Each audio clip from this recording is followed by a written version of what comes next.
AHN news, खबर दुनिया भर से।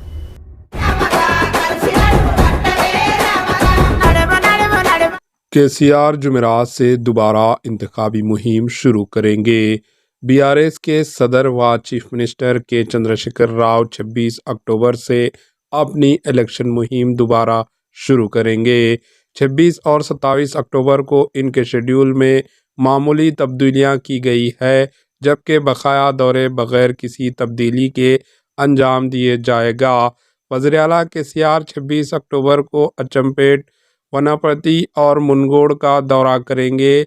वो 27 अक्टूबर को पालेरू, महबूबाबाद और वर्धनापेट में अवामी जलसों से खिताब करेंगे।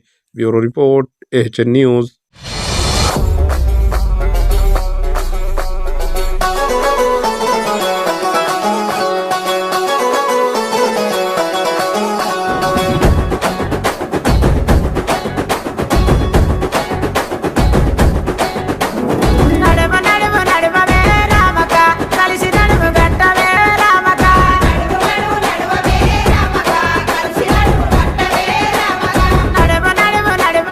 AHN न्यूज़ को लाइक करें, शेयर करें और सब्सक्राइब करना ना भूलें।